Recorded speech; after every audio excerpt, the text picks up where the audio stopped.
Well, I will say every time I talk about this, it turns into like a news clip. I think the finale's aging well. Do you like Ted? Did you like that character? I think of him as like my younger, slightly annoying brother. I love him, and I also go, why would you do that? Look, she's really hot, okay? What is your relationship now like with the rest of the cast? Are you guys still as close as you were? No. No? No, not even a little bit. It was my first big thing. We were shooting 9 days out of a month.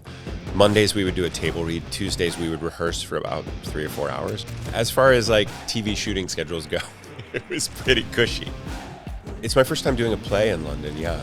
You rehearse a play and then you open and then you're like, oh my God, I have to keep doing this? It's like a restaurant. You have to keep making the meal every night. It was destabilizing to my sense of self to lose anonymity, to be so visible, to have people both love you and not like you, frankly. I didn't want to be overly associated with it because I thought it was the end of my acting life. Any hint of a single guy in the big city looking for love, I was like, no, thank you. And I was offered those roles, but I was like, I can't do them. I had more tools in my toolbox. I think we could do something amazing together. If those bloopers come up, I will watch them because I start laughing. Now! I remember those days. You know, I remember how hard it was to keep it together. I'm sorry. We have a small favor to ask all of you. Please, could you check right now if you've clicked the subscribe button? It's one simple, free thing that you could do to help us keep this show free and to keep improving it week after week. So please, double check if you've subscribed. Thank you so much. Did you see the Oasis tour, the recent one? I didn't catch it, no. Yeah, I saw it. Did you go and see them live? Yeah, Holy I crap. saw it in New Jersey. Oh, wow. Yeah, I mean, I'm not like an Oasis head. Like there was one guy in front of us who we almost watched as much as we watched the stage because he was so, it was really cool because he didn't bring his phone out once. Just every lyric, just singing, just so in the pocket. I mean, it's funny, like Liam is such like the magnetic star and Noel is clearly the brains of the operation. like Liam can't write a song, but he can sell a song. Yeah. And Noel is like not that charismatic, but can write these bangers for the stadiums.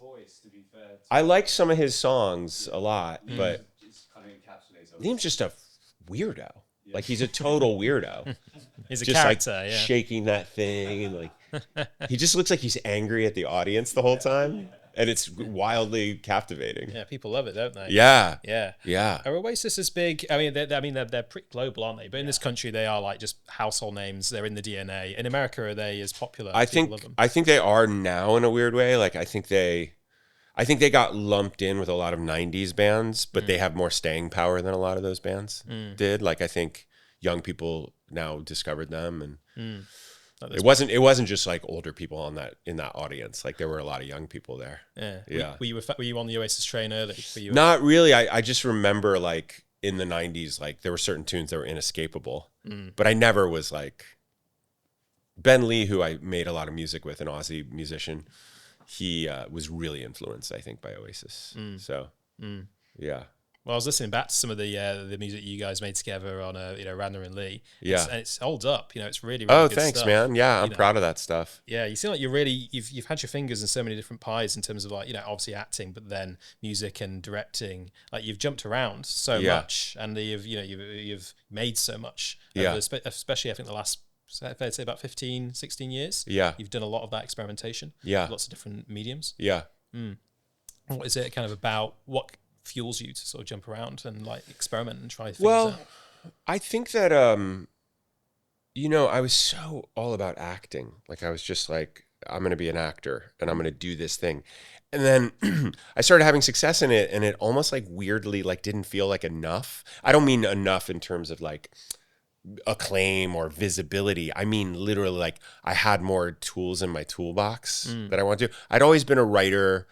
I was in an improv group in college. We did half improv, half sketch, and me and my friend Kip wrote like most of those sketches. So I kind of learned how to be a writer by writing like 3 to 5 page comedy sketches where you had to have a full story arc, And I don't know. I there are days when I don't want to be looked at. I was just talking to my friend about this. Like to be an actor, you really have to. I'm in a phase because I'm doing a play where I'm like, look at me. I can withstand your gaze. But then there are other days where I'm like, yeah, like I want to be creative, but I want to be private. I want to be either behind the camera or behind the keyboard or with a guitar. I really like, and I get a little restless. Like if I'm doing one thing too long, I kind of want to switch into a different lane. My Pam Fryman, who directed all the episodes, almost all the episodes of How I Met Your Mother, still a dear friend. She pulled me aside like early in the first season, maybe like 5th or 6th episode, maybe even earlier. And I don't know that she said this to every cast member. I suspect she didn't, but she said, you're not going to get everything you want from this show creatively. Like you're going to have to do other stuff. So I think I just always had it in my head that I can't rely on acting, especially because, you know, it's feast or famine a little bit. Like you're working, then you're not working. And I always made enough money to not have a day job, which was like very fortunate. You know, I got out of school and I would just make enough to like pay rent and have a little cash in my pocket. And until I started making money, I mean, not money, but enough to like call it a career. There was the downside of that was I wouldn't work for 3 or 4 months. So I started writing short stories in my spare time when I was like waiting for the next thing. And I just developed this daily writing habit, which has served me pretty well. And would you say that's where like the movies like Liberal Arts kind of came out of those stories that you were writing? I was writing my first film, Happy Thank You More Please. I wrote it the first 2 seasons of How I Met Your Mother, then spent about 2 years looking for money to get the movie made. And I made it between the 4th and 5th season, I think. And then the second movie, the producers of that, my agent at the time represented Elizabeth Olsen, who had just done Martha, Marcy, May, Marlene, and one other movie. And this one other movie was produced by a production company that really liked Happy Thank You More Please and really liked Lizzie. So I attached Lizzie and they like loved the combo. So the day I think Happy Thank You More Please came out in theaters was the day I got financing for liberal arts. So that movie came out pretty quickly after. And I haven't made a movie since. So like things are crazy. Like, you know what I mean? Like I made 2 movies in quick succession and then I've had a hard time putting other movies together, but I'm about to start doing that again. Oh, great. Yeah. So you got another one in the pipeline? Have you written something? I have, I'm attached to direct something I actually didn't write. A script that I really adore. I can't say much about it, but hopefully that'll happen next year. It looks like it's going to happen. And then I have a bunch of other stuff that's like close-ish. Nice. Yeah. Nice. Are you excited by the idea of directing something that you haven't written? Yeah, really excited because I think that I can, you know, your ego is just a touch more out of it, you know, not that I'm like, like if it's not good, it's like, I didn't write this. But I think in some ways, this writer who I adore, after our first meeting, he told me, he said, I told my wife, I think this guy understands this script better than I do, you know, and he wrote it. Because I think sometimes when you're coming at things, I don't know if, you know, friends hand you drafts of things, sometimes you have insight that they can't see, or they're doing something that you point out and they're like, I didn't even know I was doing that. And I like being a fresh set of eyes on this thing. And I think it's like a really wild, it's a pretty broad comedy that's also like pretty touching, heartbreaking. So I'm excited about it. Nice. And yeah, you can be a bit more objective because maybe the writer is a bit too close to it because they've written sometimes it. Yeah. I always wonder, you know, sometimes I have certain scripts where I think it would be the hardest thing in the world to hand this to someone, but it could also be revelatory. You know, like, you know, you think about like Charlie Kaufman and Spike Jonze, like what would those movies have looked like if Charlie Kaufman had directed them and not Spike Jonze? Like there was clearly, for me, there was something that Spike Jonze was doing to those movies that was like fascinating. Yeah. Same with Michel Gondry, I think, with like Eternal Sunshine. Exactly. Like, it's like that melding of those two visions is really special. I think, you know, when you get a great director and a great writer, they can really bring the best out of each other. But then there's other things where I write things that the tone is so specific, and if someone misses it, like I think that one thing I'm good at as a director, I think I'm very good at casting, and I think I'm very good at keeping everyone in the same movie. And sometimes when people lose, or if they don't have a real intuitive feel for the tone of it, it can get really off course, and that would be heartbreaking to watch. You know, you've got to be the keeper of the flame. The spirit of the film. Yeah. Are you enjoying this episode? Are you itching for new Half the Pitch content to come out? Then join the rest of our members. You'll get access to our episodes 48 hours earlier than everyone else, with full picture members getting this too, and extended cuts that no one else gets to see. So, if you want to support the show, get these half the picture member benefits. Click join right now. You were putting a film together whilst you were in between seasons of How I Met Your Mother. Is that right? Around 2010, did you say? Yeah, I mean, I was working on them during, we were shooting, but our schedule was, we would have 3 weeks on, 1 week off. So I would have 1 week a month where I wasn't working. And then we only shot 3 days of those weeks. So we were shooting 9 days out of a month. Okay. Mondays, we would do a table read. Tuesdays, we would rehearse for about 3 or 4 hours and go home. So as far as like TV shooting schedules go, it was pretty cushy. Nice. Yeah. Because normally that kind of multicam sitcom, you do an episode in like 5 days or something. And Yeah. But then intense. you have the live taping, which we never did because it was a hybrid kind of single cam, multicam. But we still had like the multicam shooting schedule, and it allowed for a lot of time for outside projects, Great. Yeah. Great. I mean, I love to dive into How I Met Your Mother Sure. a little bit, just because that was the first thing I saw you in, and it's obviously such a great show, and still has so many fans. But touching on I guess the play that you're doing at the moment, The Hit Machine, which I saw last night, I mentioned before we started, but I really enjoyed it, and I mean, that show is kind of I guess to give people an idea of it, it's a show about like familial trauma and brotherhood and grief and music. Of course, you play this character Wes, this kind of like a music producer exec who's like brilliant at what he does, but is also maybe he's lost a bit of the soul of why he does it. I mean, so you've been doing that show, I want to say, for like the last 5 weeks. About, yeah. Yeah, and you've got another week to go. We have 2 more weeks essentially. 2 more weeks. A little less than that, but yeah. Yeah. How does it feel now to be quite close to getting to the wrap-up point? It feels good. I mean, it's funny that I was telling my wife that you rehearse a play and then you preview the play and then you open the play and there's all this kind of momentum and energy going into that. And then you open and then you're like, oh my God, I have to keep doing this like every night. Like it's, a friend described to me, he said, it's not a film where you lock it and move on and the film exists. It's like a restaurant. You have to keep making the meal every night, Yeah. So, but the upshot of that, I think, is that you get to keep refining and tinkering and discovering things. Like we're still discovering and playing around and learning new things. I mean, Noah discovered like a huge laugh that we did not have opening night. He found it in week 2, So, so it's fun, I'll be ready for it to be over, but I don't think I'll be sick of it. I'm still enjoying it. Yeah. And is this your first time working in London? It's my first time doing a play in London. Yeah. Right. I came here for Sundance London when Liberal Arts premiered at Sundance in 2012. They had I don't know if they still do it, Sundance London. They still do it. Yeah. They have like the festival in the city centre. Yeah. So it was at the O2, I think, when we were there. But that was the first year they had done it, and they invited Liberal Arts. So I spent a week or 2 here.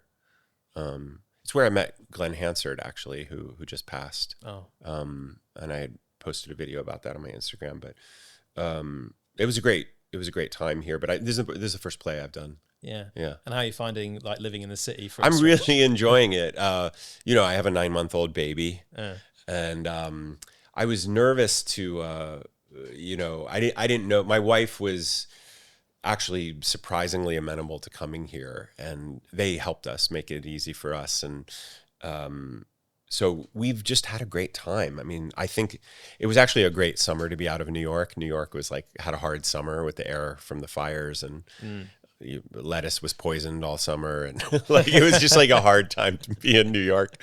So we were like, we picked a good summer to leave. But we're having a terrific time, and our baby's thriving. And if you're here somewhere 6 or 7 weeks, you kind of figure out your spots and where it's good to bring the kid for an early breakfast. And yeah, we're having a nice time. Yeah. Do you have a favorite thing about London that you've found or happened upon? I don't drink alcohol anymore, but I really love pub culture. Like I love just the people outside with their pints. Like there's something really sweet and kind of, I don't know, it feels like a city that is not at odds with itself, if that makes sense. Like it feels like London has figured out how to be London.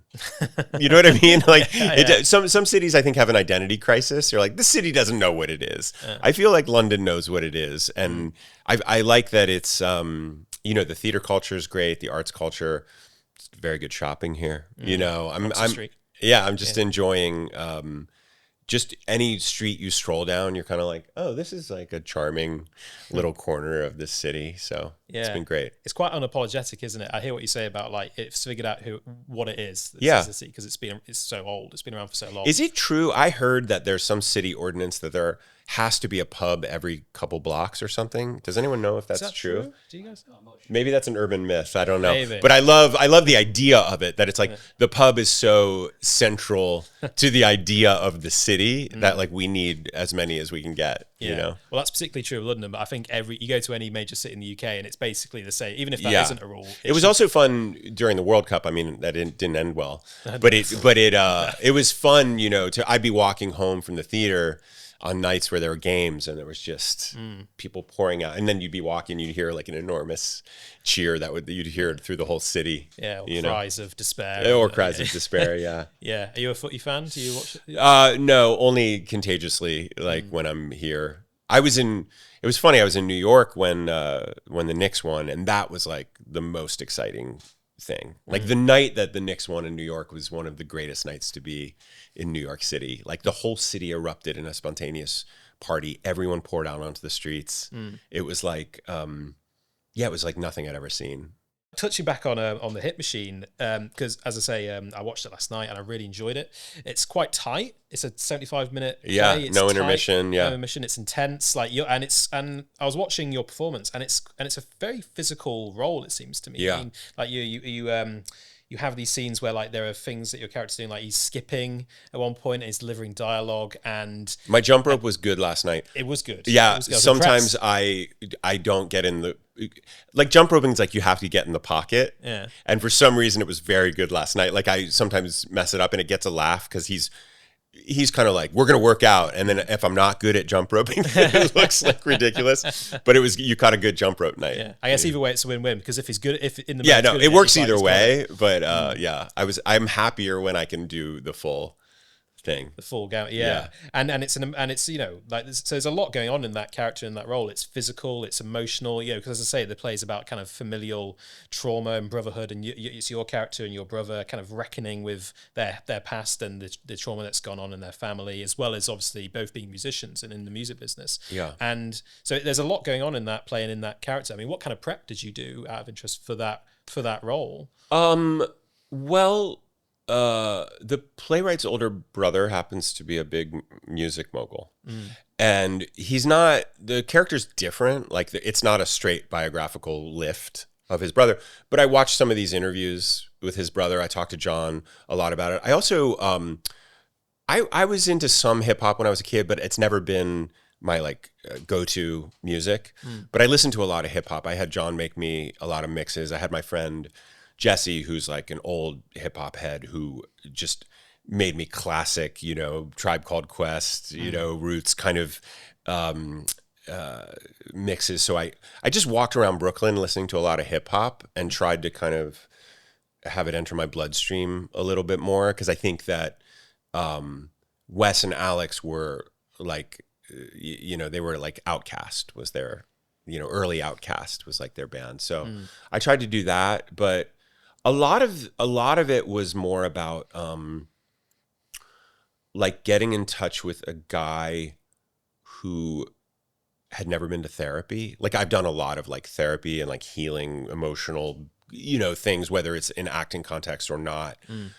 But this was a guy who has not done much inner work on himself. Like he came from this traumatic background and he put on this armor of success, money. He's a kind of high roller. Even though I think he's bought this enormous house, I think the trappings of success are less important to him than the status.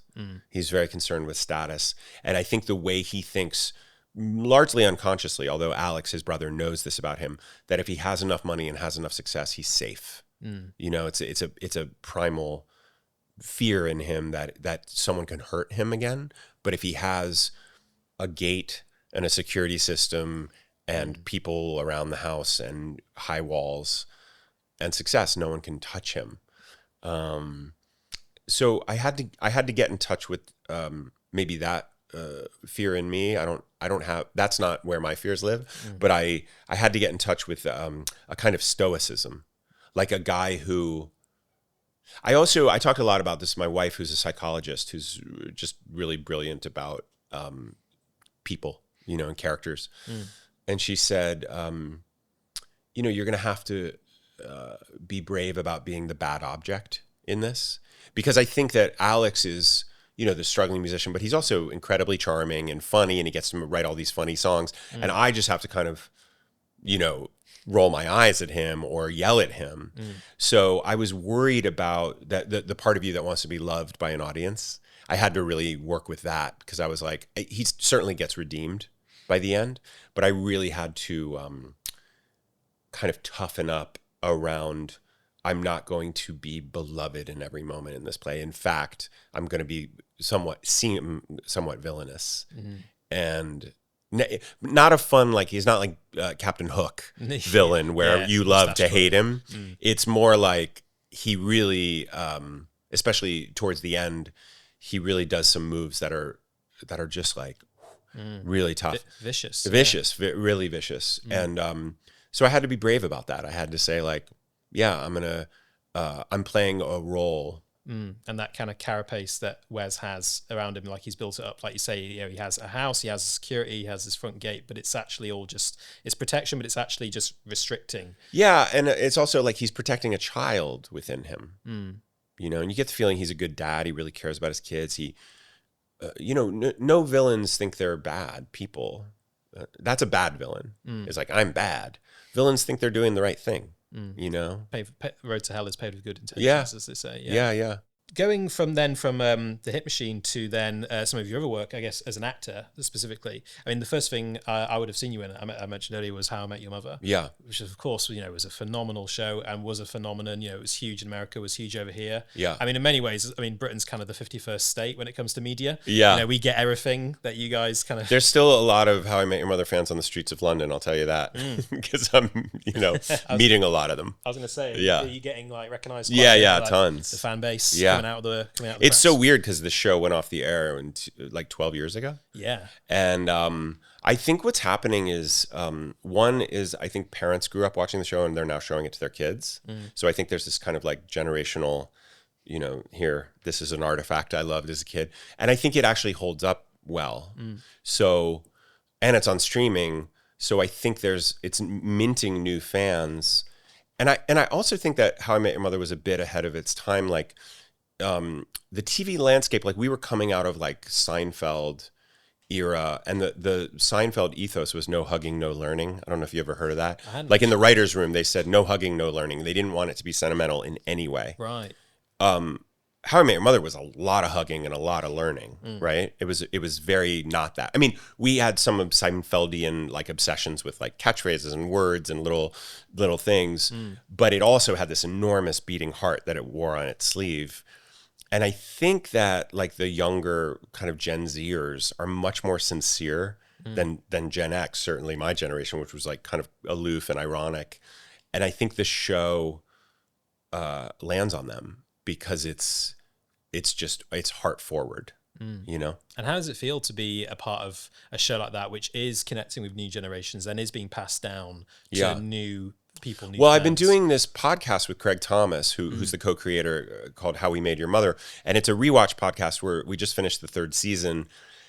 And my wife, Jordana, had never seen the show, which was great for us, like falling in love, because I knew she was meeting me and not a character she had seen on TV. Yeah. But she also at some point said to me, I'd really actually like to watch this show because it's a huge chapter of your life that I missed, and I want to kind of see what this was. And so then I called Craig and we started doing this rewatch podcast, and it's been the most healing, delightful journey to revisit a show. Because, the whole show is framed as this older man looking back on his younger years. And now we're like almost the age of the narrator and looking back on this show we made in our younger years. So it's got this kind of meta quality to it, which is fascinating. But also I was so it was my first big thing, you know, on screen. It was my first time getting beamed all over the world. I had done theater, I had done pilots, I had done episodics. You know, you might have caught me on 6 Feet Under or ER, but it was my first time where I really invaded living rooms, you know, and it was destabilizing to my sense of self to lose anonymity, to be so visible, to have people both love you and not like you. Frankly, like I think some people at the time kind of were allergic to Ted's sincerity and his soaring romanticism and all this stuff. And I felt that. I felt the sting of criticism. And I had this, I was just very hard on myself when the show was on the air. And now I watch the show and I'm so much kinder to myself. And I say, oh, you were doing a great job. Like you were doing a great job in a very hard role. In a great show that I now have deep appreciation for. And now when fans come up to me and they say, How I Met Your Mother taught me about life, you know, How I Met Your Mother got me through my divorce, How I Met Your Mother got me through my mom's death and illness, How I Met Your Mother is why I met my partner. You know, all these things, you hear all these stories. I understand. I don't, and I've said this before, and this has to be qualified. There's an article I read about Paul McCartney, and I'm not comparing myself to Sir Paul, but he said that he had to make peace with the Beatles in a certain way because that was all anyone wanted to talk about. He wanted them to take his other work just as seriously, but the Beatles were the thing most people want to talk about. And then he just softened around it and he got to appreciate what they had done. And he said now when people come up to him and say, I'm such a fan of the Beatles, he says, me too. I am too. Yeah. And I feel that way now about How I Met Your Mother. Like, oh, I'm a fan. I'm a fan of that show. I know why you like it. And I don't, my wife even pointed out, she said, when How I Met Your Mother fans come up to you now, after you've been doing the podcast, you're warmer because I'm not as suspicious of them. Because for a while I was like, why do you like this show so much? And now I've gone back to it and I go, oh, this is why they like that show. This is a really good, funny, smart, moving show. Yeah. And why do you think you were suspicious initially for a time of that, you know, why do you like that question of why do you like this show? Because is it fair to say that maybe for a little while after the show ended, you wanted to put a bit of distance between you and the show? A lot. Yeah, a lot. I was doing everything I could. Well, one is I didn't want to be overly associated with it because I thought it was the end of my acting life. Like I did a play one summer, then I went to Broadway. I did this play Disgraced. I played a morphine addicted Civil War surgeon in a PBS show called Mercy Street for 2 years. Like I was doing things that were like any hint of single guy in the big city looking for love. I was like, no, thank you. And I was offered those roles, but I was like, I can't do them. I think I didn't want to retire. I didn't want people, you know, certain people are like, I'll never see you as any other character. And you're like, all right, man, well, don't watch anything else I do because what am I supposed to do? You know? So I had this like hostility towards people who wouldn't let me out of what felt like a kind of identity prison. Now I just have enough time away from it that it now just feels like a big part of my biography, but not the whole thing. And I've been able to do enough stuff and create enough of a body of work that I now feel like I have just a bigger aspect to my career. It looms large. I'm not going to, you know, say it doesn't. But at the same time, I don't feel the need to run so fast away from it, you know? Yeah. And also, it was hard. It wasn't always, you know, you see the blooper reel and it looks like, oh my God, did you just laugh for 10 straight years? And it's like, no, it was a job. Some days you're your best self at work and some days you're your worst. And it's the truth for everyone. You know, you have, it was everything. I just had a feeling like that experience was more complicated for me than it was for the viewers. And I needed some distance from it.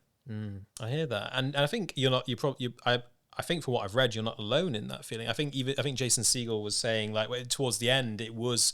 I remember reading an interview of him. I'm obviously I'm not speaking for him, but just what I read, paraphrasing, he said it was a hard last few years, and he had maybe a similar sense of like he wanted to maybe go off and experiment doing other things. Yeah, and he found it was restricting. Yeah, being on a behemoth like that had run for 9 years, it was restricting. Yeah, so it sounds like you weren't alone in maybe in some of that mixed. Yeah, I think actors naturally have a kind of mercurial wanting to you get into it because you want to play this role and then this role and then this role, and then you get cast in a show that goes 9 years and it's like your psyche was not programmed for that. Like, you didn't think you'd be playing one guy for 208 episodes, 9 years. And, he changed over the years as I changed, and the writers allowed the characters to grow and all that stuff. But there was still a feeling of like slight claustrophobia.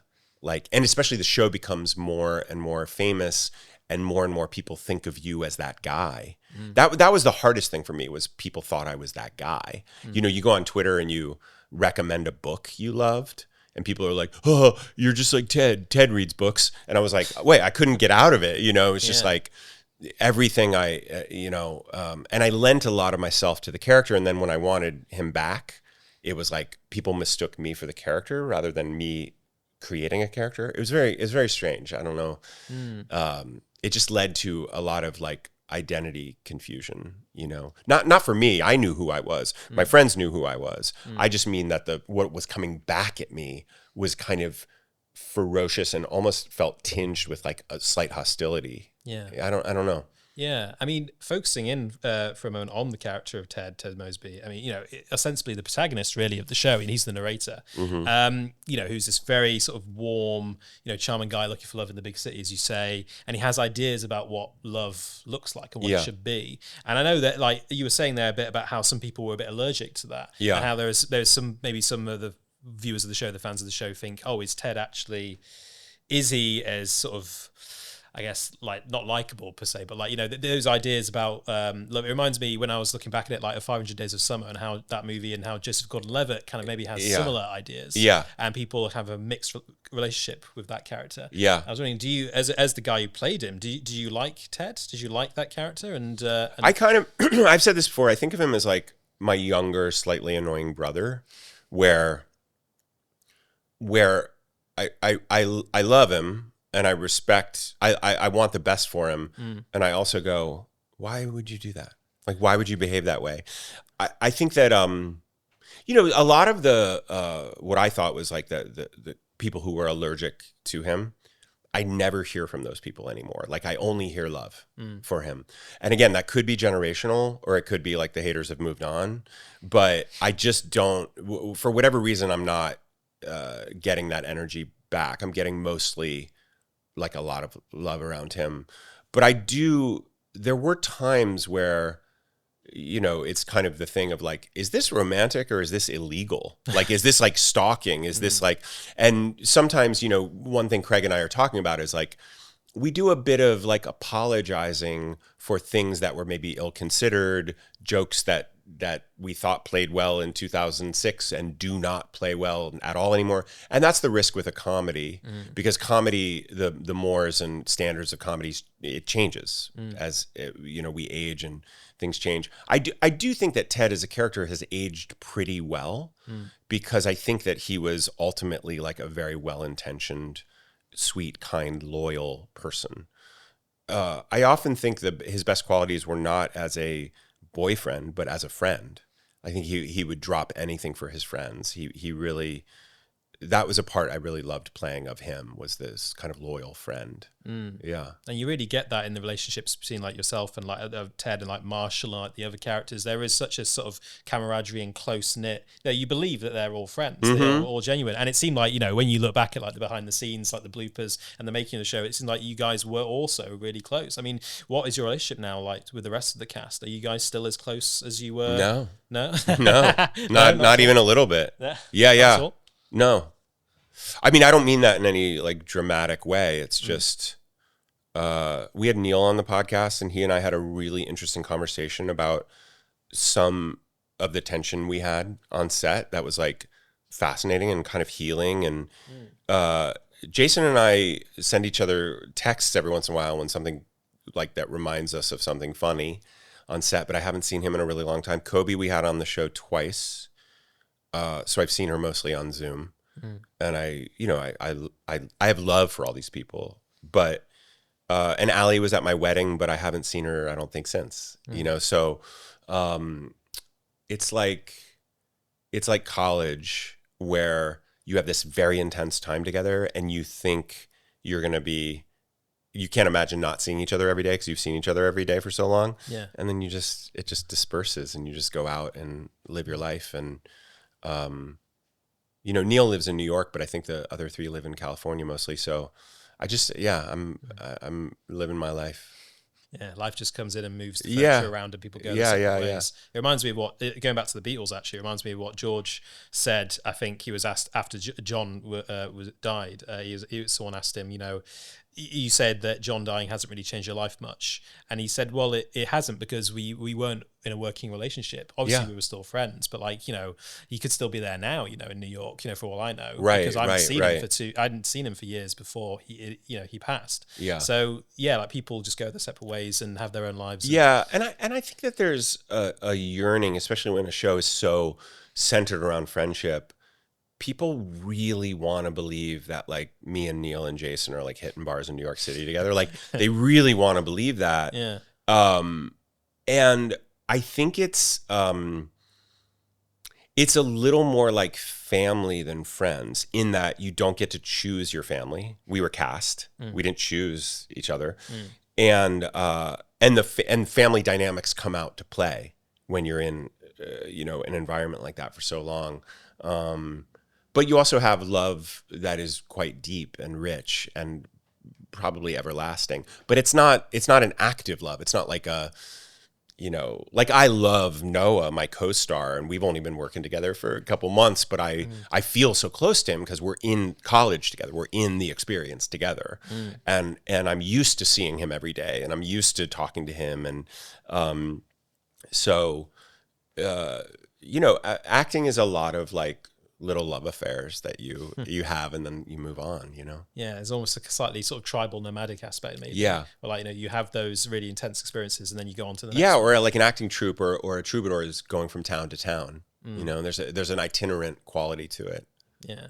Yeah. But when you go back and look at the show, I mean, as I say, you know, that chemistry is so alive and lived in, you know, between the the group of you. And like, I mean, you mentioned the bloopers, like, you know, you go back and you see stuff like the laughs that were on set, but just as an outsider, as a viewer. And there are so many great recurring gags in the show, stuff like, you know, the slap bet and then like the doppelgangers. I mean, were there moments where it was so hard just to get through a scene together because it was just like, so funny? And a lot of those are like on the bloopers, which, by the way, if those bloopers come up like on Instagram or whatever, like I will watch them because I start laughing and like I find them really delightful, and it's funny to watch people break. And I remember those days, you know, I remember how hard it was to keep it together. But I think that there were moments when I was so stunned and startled by how smart the show was. Like, I just remember loving the intervention banner. Like whenever we hung that intervention banner and everyone had to, like, there were just these moments that, and the slap bet was so funny and smart and just rewarded fidelity towards watching it. You know, there's an episode, I think it's in second season, where, it's Lily is in a play and she makes us all come and it's terrible. And Barney tells her it's terrible and she's like, you're not allowed to say that. And he's like, okay. And he stages his own one-man show and he makes them sit there for like 4 hours just to prove that this is unreasonable. Yeah. And it's really like just about that.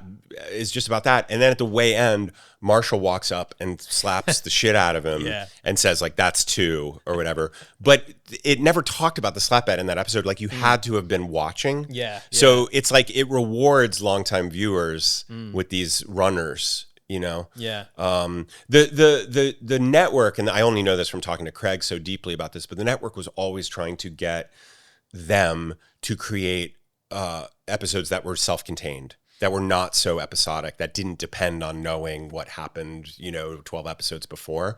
And they always rebelled because they're like, no, we're making like a serialized story. Like we want this to be, you're following the twists and turns of these characters. So it was always kind of a central tension in them creating it. Yeah, and it's creating something that, because I agree, like so many shows, I mean, even something like Friends, I mean, Friends does have a through line, but also you can reasonably sit down and watch any episode of Friends. Yeah. And it'll be self-contained. Exactly. But like, no, we're going to go one step further and we're going to put stuff in there implicitly, like the slap bear, like that great stuff. But I think even How I Met Your Mother, even though it is so serialized, like they do stand on their own. Like you can pop in not knowing that much and you'll still enjoy it. Oh, totally. You know? Yeah. And actually, like, you know, you're mentioning specific episodes. I mean, episodes like the pineapple episode, you know, which is such a brilliantly constructed, I mean, that's quite an early one, but such a brilliantly constructed exercising comedy, but like the mystery of like, you know, who Ted, you know, brought home, who's the woman in his bed. And then, so that there was real out and out comedy in that show, but also you had that tonal balance of like real sort of poignancy. Yeah. Like there's that moment in, I think, series 8 where Ted, he realizes, he has an epiphany where Barney says, you're alone, Ted. He's sitting in the bar on his own. And then you run off and you go to the mother before we actually meet her. And you give that incredible speech. And you just say, in 45 days, we're going to meet and we're going to fall in love and we're going to have children. It's going to be amazing. Like, which was more challenging for you, like the comedy or the drama, like balancing that sort of constant? Well, I've always felt, I never knew if I was like a dramatic actor who did comedy really well or a comedic actor who did drama well. Like, I don't even separate them in my mind because I think a good actor should be able to like nail a punchline and hit the emotional beats. That's just how I think of what my job is.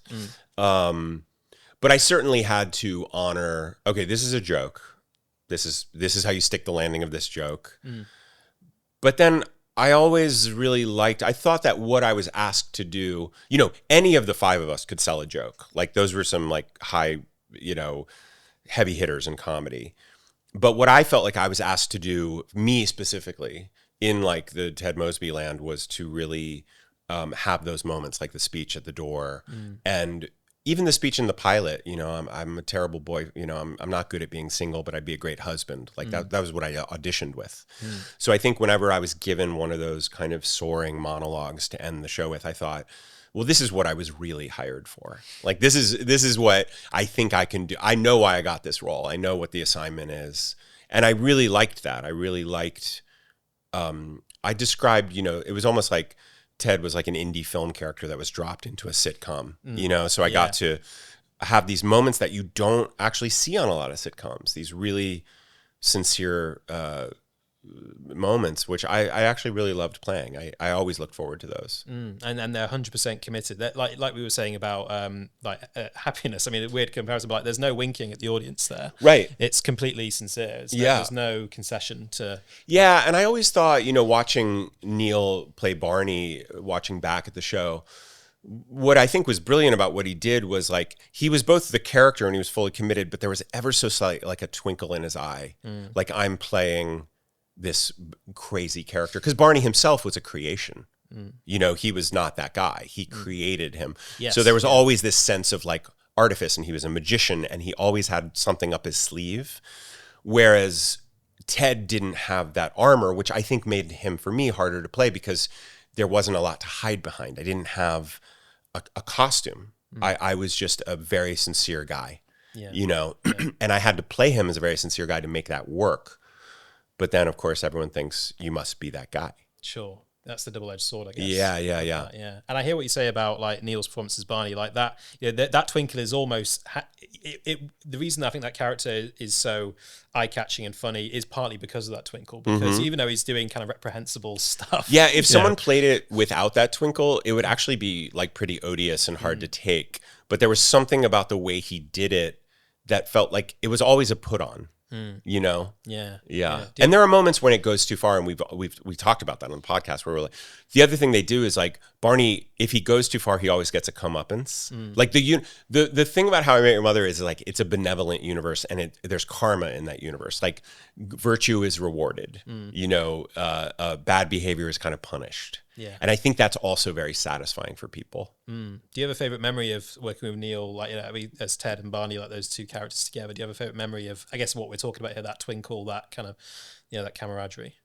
I mean, there were certain, you probably see them on the bloopers, but like I remember in it was like the 3rd episode when, you know, we were held at the airport. And he kept going, we're international businessmen on a business trip, you know. And there were just certain things he would do that he would always push. I remember in that episode of Arrivederci Fiero, I'm sure this is on the blooper reel, but he he had to say he hated the Fiero, and he did this thing where he went like, love it, and then he turned to the wall and he just whipped his head around. He goes, I hate it, you know, and the way he did it just killed me. I think Neil is like a profoundly good comedic actor. Like he could do each joke 3 different interesting ways. His timing is impeccable. He's a bit of a like machine around comedy, like the way his brain works around it, but it's fascinating. It's not the way my brain works. So I honor how he is as a comedian. Is it kind of focused on the minutiae of like this beat, this time? It's just he just knows how to like squeeze a laugh and how to give variations on it, and he pushes it in ways that I might not be brave enough to put. I mean, my character wasn't that unless he was super drunk, you know, which he was a few times, but I just admired his boldness. Yeah. And in speaking of season 3, because you mentioned that season, I mean, zoning in on that specifically, I want to say that was the season where, did Britney Spears come in on that season for that cameo? Yeah. Which was kind of quite a huge deal at the time, wasn't it? We rewatched those 2 episodes she was on, and she's fantastic on them. Yeah. Like, she's really funny. Like, they created a whole way of her talking that she just like kind of nailed. Yeah. Just totally adapted to. Yeah. Yeah. Because her character, she plays Abby, doesn't she? The receptionist, she's kind of got a crush on Ted. Yeah. She's obsessed. She loves him. Yeah. She's obsessed. I mean, what was she like to work with? I mean, it was very strange. It was, there was a lot of security on set. There were helicopters above the soundstage, you know, like trying, it was almost like a kind of paparazzi-esque fame that she was under the microscope of at that time in the most intense way possible, was kind of brought onto stage 22. And she was very sweet and but you know, in between takes, you know, Sarah Chalk was on that was her first episode. So I remember Sarah and I got very close very quickly and ended up working together a lot with, you know, with her as Stella. And Britney was more, just like very sweet and very quiet and it was almost like she was in a very tender place in her life. And I think we recognized that this was a really good opportunity for her. And it was clear she was like doing it well, but she did do something very sweet, which I spoke about on the podcast. TV Guide was there to do a photo shoot and they wanted to put her on the cover. And she said, I don't want to be on the cover alone. I'll only do it if Josh is on with me. So, you know, we're on the cover of TV Guide together, you know? and I thought it was very sweet. Like she said, like, this is how I interpret it. She's like, I'm a guest on their show. This is not all about me. I want to have some representative of the show with me. Yeah. And I always thought that was very kind. Yeah. Well, she seemed like a big fan. I mean, she wanted to do it because she was a fan, I want to say. Is that, I don't know if that's, I know her people had reached out to Craig and Carter, but this was almost like her first public appearance after a whole whirlwind of kind of stuff. And it was a bit of a, you know, where she started kind of finding her footing again, I think. Yeah, because I guess her life at that time in her career really was a whirlwind of, you know, I mean, unimaginable. Yeah, we were talking about the fame aspect. We were watching, my wife and I watched a documentary about her, and we were watching it in bed, and then this How I Met Your Mother comes up, and my wife was like, there you are, you're in this, you know, because they showed a clip. Yeah, I mean, there was lots because it wasn't just Britney. I mean, there were so many great sort of guest stars came on. Like Bryan Cranston came on and played your boss. Yeah. We had him on the podcast. We had a great interview with him. Yeah, he's great. I mean, he seems like he's such a the best guy. Yeah, I've stayed in touch with him. He's fantastic. Yeah, I mean, who would you say your favorite sort of a guest appearance was on that show? I loved Brian. I loved Franny Conroy, John Lithgow. I always loved Ed Herman. I always loved the older actors who were like theater actors who had Tony Awards, who would, you know, come on. Chris Elliott was really fun.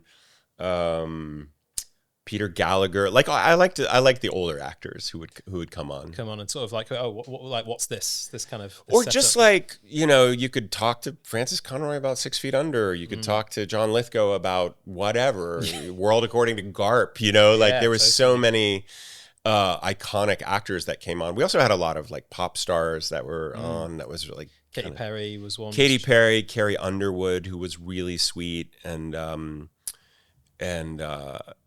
you remember, like, I had a long conversation with Katy Perry about meditation because she had just started doing Transcendental Meditation, and that was what I did. So, you just grab Jennifer Lopez. I remember I do the crossword puzzle, and there was like 3 Down was like a J-Lo album that I did not know. And we're walking to the dressing rooms at the same time, and I saw her. We didn't have any scenes together, right? But I just said, "Can I ask you, do you know 3 Down?" And she just gave me the answer, like to what her album was called. So I told her, and I thought, what a weird life that I get to ask Jennifer Lopez what her album is to do the crossword puzzle. I will say Kyle MacLachlan was in there. Oh, yeah, I love Kyle. Yeah, he's great. He's fantastic. Huge Kyle MacLachlan fan. Yeah, he's so funny and charming and just delightful to be around. Yeah, were you asking him like? So, we had a lot of David Lynch talk. Yeah, yeah, because he's big, and he was of course a huge proponent of TM as well. So David. Oh yeah, David Lynch. So yeah, I mean, imagine the conversations you could have about Blue Velvet or Twin Peaks or what have you. I mean, that's what I would be asking him. But like, do you remember what you chatted to him about? I think Kyle. You'll have to have him on to talk about this, but I think he knew he was in the hands of genius, and I think he just handed himself over, because I think a lot of the actors on those movies didn't even understand exactly what the movie was, and they just trusted David that he had the vision and he was going to like bring the ship into the harbor. And I think Kyle told me a story about like he asked him what something meant, and he got a really like sharp rebuke back from David Lynch. Like, you'll have to check that with him. But I think he was like, he never asked him again, because he was like, this is not what he wants us to do. He wants us to play our roles the way, And it says a lot that like, you don't necessarily have to consciously understand the meaning of, say, if you're making Twin Peaks, you don't necessarily have to consciously understand what this is about to play it and play it well and get it right. And that's one of the reasons like I love being a filmmaker, because just to put it in a music metaphor, like, when you're a lead actor, let's say your first violin in the orchestra, you've got a solo, you carry the melody, but you have a whole orchestra. And when you're writing and directing a movie, you're the composer, you're the conductor. You get a fuller sound, and you're in charge of the sound. You're in charge of the highs and the lows. And there's something about, I love playing the violin, and I also love being the conductor. I remember just on David Lynch again, like I remember I saw recently an anecdote that I think Jeremy Irons told when he was on Inland Empire, the David Lynch movie, the 3-hour epic that he shot on basically on a potato, on a video cam, on like a camcorder. And he comes in for like halfway through the shoot, and he asks Laura Dern, who's the lead, he's like, do you know what this is about, Laura? And Laura's like, I've been making this for like God knows how long, and I don't know what it's about.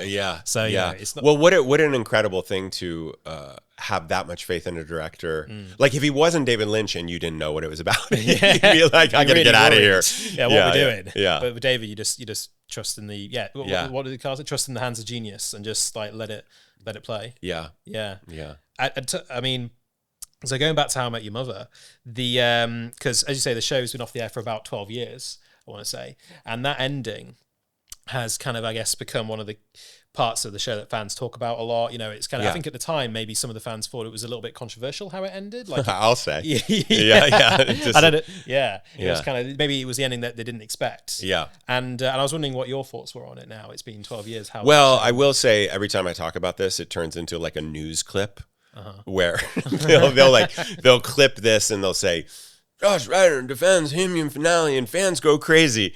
So I will just say, for people who were upset about the finale or wanted it to go another way, we did an episode of How We Made Your Mother, the podcast.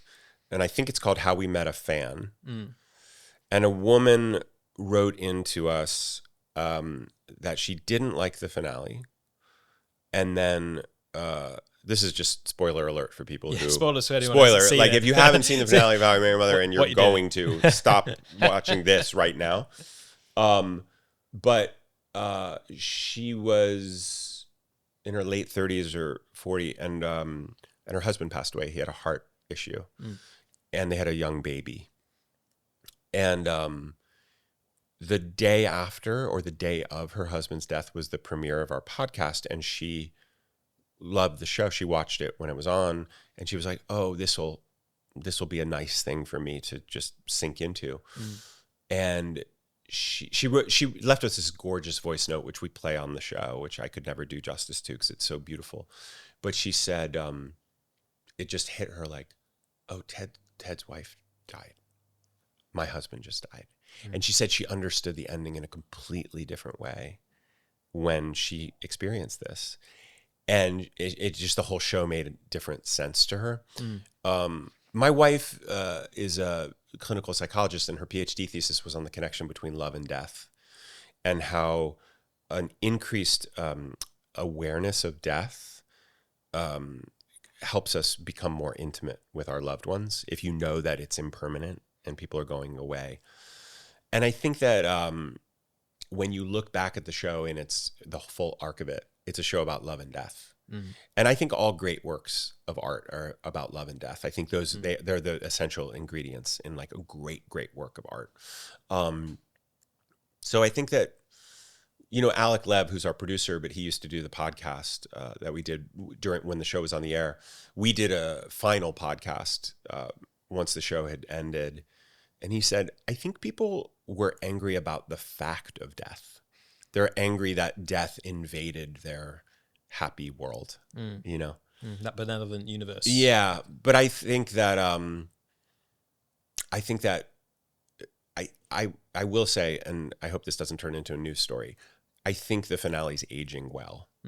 I think the older we get and the older the people who love the show get, and the older, when people have more heartbreak, more loss, more just life dings them around a bit more, as it does to everyone. Yeah, I think the finale is going to look different as we get older.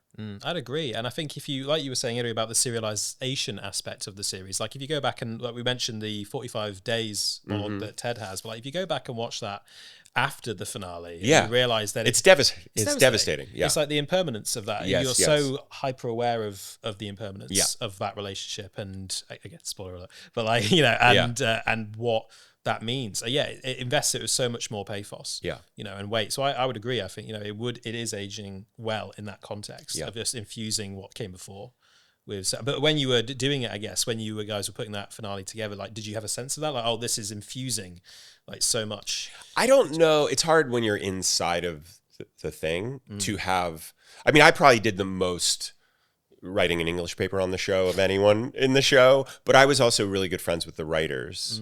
And so they told me first season that they had this idea that was where they thought the show was going. And then I didn't talk to them about it for 7 years. And then, I think it was that episode you're talking about. They said, yeah, we're still planning to do that. That's what this is. So I had kind of put it out of my head because my character didn't know any of that.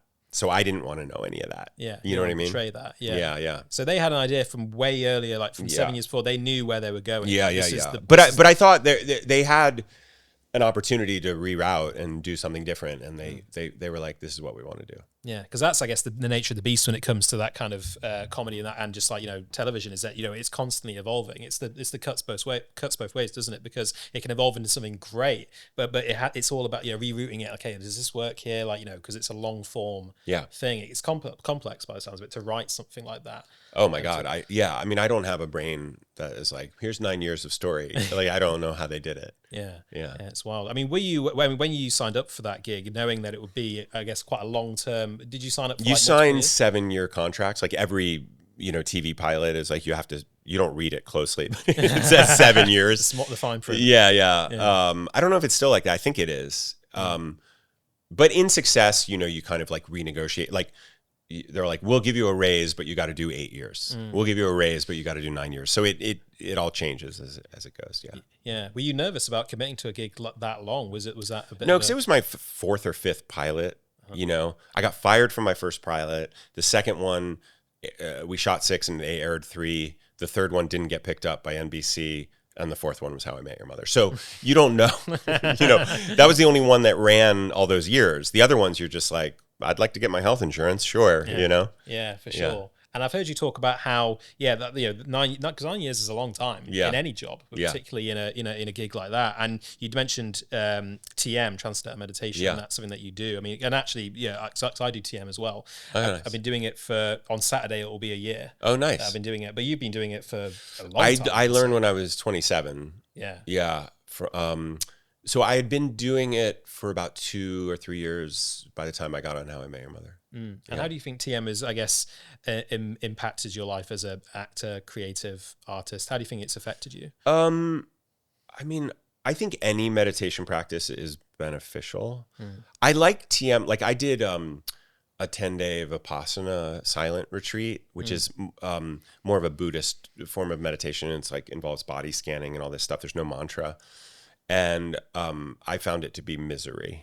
You know, the silence more than the meditation. The meditation I kind of liked, but I had a really hard time with it. And then I tried to kind of keep that form of meditation, and I would just have these little, almost like panic attacks. And I went back to TM, and I just found like, 22 minutes, mantra. Like the whole thing was like, this is the water where I feel really comfortable. And I was a very diligent twice daily meditator for many years, you know, on the set of How I Met Your Mother, you know, in my dressing room, you know, I would take the 20 minutes before getting food and all this stuff. I'm less diligent. I did it yesterday, but I find when I'm meditating, I'm much more like, you know, when thoughts come into your head and you just believe them, even though they're nonsense, you just believe them. When I'm meditating, I have a little bit of distance between my thought where I can go, I don't think that's right, or I don't think that's a helpful thought. And so that to me is the best part of meditation. And also just being able to close your eyes, be off screens, just have an internal experience of contemplation and peace. Like I'm a fan. Yeah, Yeah. me Yeah. too. Big Yeah. fan. I mean, I find that I need it sometimes. Just Oh yeah. Once you start doing it, you're like, how did I not have this before? Yeah. Like it's madness. Yeah, and Yeah. because Jerry Seinfeld is a big, who we mentioned is a big TM advocate, and he said that was what got him through doing Seinfeld, was doing the meditation, and he was actually only doing the morning one. Okay. Because for anyone who doesn't know, it's a practice where you do it for 20 minutes twice a day, once in the morning, once in the afternoon or evening, and he said that was what got him through Seinfeld. Yeah. And would you say that was something that helped get you through that? It certainly did. Yeah. Yeah. And in a weird way, I think it got me the job. Because I had learned how to manage certain like audition room anxieties, and I learned how to almost like regulate my nervous system through it, so I could go in and give a real performance, like performance quality, without my nerves hijacking me. Yeah.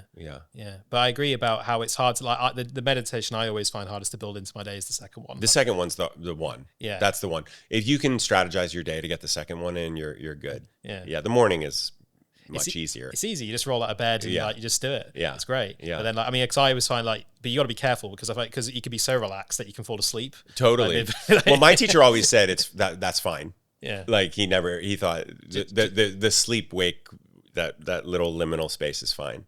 I remember you saying once that like the best advice you could give an upcoming actor was to get a meditation practice. Yeah, I think so. Do you still stand by that? I think so. I mean, you have to do all the, train your voice, train your body, read lots, be curious, live in the world. I mean, there's so many things that go into being an actor. But I think to negotiate the kind of high seas of the professional industry, a meditation practice is pretty essential, or some sort of balancing spiritual practice, or something psychologically centering. Yeah. That helps you, I guess, like we were saying before, like be objective about like when thoughts come into your head and you believe them. Like that can be quite a dangerous thing sometimes. And also, I had a good audition. I'm great. I had a terrible audition. I'm terrible. Like all the, the ways we can bully ourselves with our self-image, and also gathering who you are based on how the world or the business is responding to you. It's all very treacherous. For sure. Something that we ask our guests on the podcast is, because we have a lot of actors, directors, writers, creatives on, is like what they've been enjoying recently in terms of like stuff they've seen, stuff they've read, stuff they've listened to, maybe music, film. Have you seen or read anything good lately that you'd recommend, like a recommendation to our listeners that you've been checking out? I'm friendly with Amanda Petrusic, who's the music critic for The New Yorker. She's a fantastic music writer. And she lost her husband a couple years ago very suddenly. And she wrote an article that I think appeared in June in The New Yorker called The Science of Grief. And it's partly about what it was like for her right after her husband died. They had a young baby. And then it's also about different ways of kind of almost like treating grief, like EMDR and different healing modalities. But it's a really terrific, very beautiful article.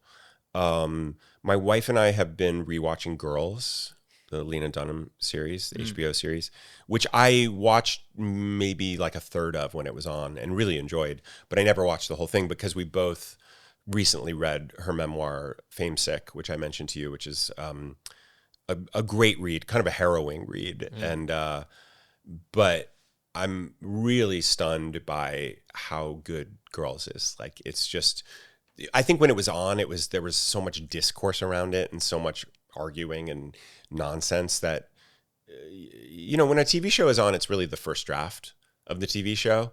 You almost can't see a TV show until it's off the air and people have stopped obsessing over it. But it's very good. It's very good. I've seen 2 plays in London that I loved. I saw this play, 1536. Do you know that play? It was at the Ambassadors. Unbelievable. It closed, I think, last week, but it was an unbelievable play. Sorry. And Ben Platt, who's married to my co-star Noah Galvin, is in a play at the Chocolate Factory called Midnight at the Never Get. That was just gorgeous. It's a musical. It's fantastic. I'm trying to think what else. That's enough, right? Well, I mean, like any like albums? Have you listened to any albums? Or maybe films as well? Like, I would have to look at my phone, but you can get I will say that my brother-in-law started an app called Chorus, Cours, and it's like it's Instagram but just for film and music recommendations. So it's like you're not posting selfies, right? You're just posting what music you are loving. Wow. I mean, are you into the kind of that whole subsect of like apps like Letterboxd and like, I guess no, I'm not online in that particular way. Like I don't, but I know about Letterboxd. I read a really interesting article, but I've never gone there or posted. My brother-in-law would know all about that. And he's, yeah. Do you prefer to sort of, I guess that kind of culture of kind of like logging things and rating things and kind of posting it online and sharing it? Do you find that a little bit, is it just not interesting? I think I have a different relationship to like the online world just because I have, you know, because I'm a visible person. So I don't feel like I have a lot of like anonymity. I really like Chorus because I'm just like, these are songs I like. You know, I'm just posting songs and that's really fun. But I've never been like a Reddit poster. You know what I mean? Like that's just not my world. Yeah. And I'm also trying to stay offline and stay engaged with the world. And it's so seductive and it's just endless, the screen world. And I'm worried about it hijacking more of my psyche. Yeah, so as am I. I mean, like, it's weird how ever since I've sort of started hosting a podcast and sort of being more online with the podcast, I've my tolerance for how much I can be online has shrunk rather than grown. That's good, I think. Yeah, I hope so because there are times when my girlfriend always complains about how I'm on my phone. It kind of like Wes actually going all like your character Wes is always on his phone and Alex is like, why are you always on your fucking phone? Yeah. But like, you know, you've got to learn to put it in the other room, I find. Yeah. So going back to your recommendation then, so the album that you were recommending, the Australian band, my new band, Believe, and then was the stage show. Well, the stage show again close, so I can't catch that. But what was it called again? Ben's show. It's called Midnight at the Never Get, the Chocolate Factory. Oh yeah, but that's still running, isn't it? That's still running. That's still running. It was the other. It was 1536. 36. Yeah. What kind of show was that? Kind of. It's it takes place in Essex in like the time of Henry VIII. And he's just imprisoned Anne Boleyn in the Tower before beheading her. And it kind of news trickles to the countryside. But it's really about patriarchy and misogyny and how, you know, it infects everything and everyone. It's a brilliant, brilliant show. Yeah. But not a comedy. Played for... really funny, but also pretty dark. Okay. Yeah, like we were saying. Yeah. So quite different from Six then, the music. Do you know Six? The musical? Yeah. I think it's different than that. I don't know it that well, but yeah. Yeah. Are you catching any sort of... Are you going to try and catch any more West End shows while you're I don't in town? know that I can, just because I have so little time. But, you know, I got to see a couple good things. Nice. You know, I only have one day off. Wow. I mean, and then I guess as a wrap-up question, after the show ends, like what have you got coming out next? What's next in the pipeline? I'm going to the Canary Islands, as I mentioned to you before, to film this movie for a couple weeks. I can't say that much about it, but it's kind of a comedy horror, blood splattered kind of wild ride of a movie. And then I'll go back to New York, and I have a new album coming out. I'm releasing a new single in about 2 weeks, maybe less. I'll have to check with my manager. I have a show at the Bitter End in New York City on September 13th, and then I'm going to roll out these singles and release the album next year. But I'm proud of the record. Great. Yeah. Are you going to be doing any touring for that? Probably, but with a baby, it's just the negotiation around that is just hard. Yeah. Yeah. So I'll figure something out. But I have, I'd really like to come back to Europe and do some shows here. So I haven't been able to, I Gibson loaned me a guitar for my time when I was here. So I've been noodling at home and writing a new song, and my son loves me playing guitar to him. So I just like having a guitar around, but hopefully I can come back and do some shows here. That'd be awesome. Yeah, man. Wonderful. Cool. Right. Well, this has been such a blast, Josh. Oh, thanks for having me. I really enjoyed talking to you. Likewise, man. Yeah. And thanks for coming on Half the Picture. Absolutely.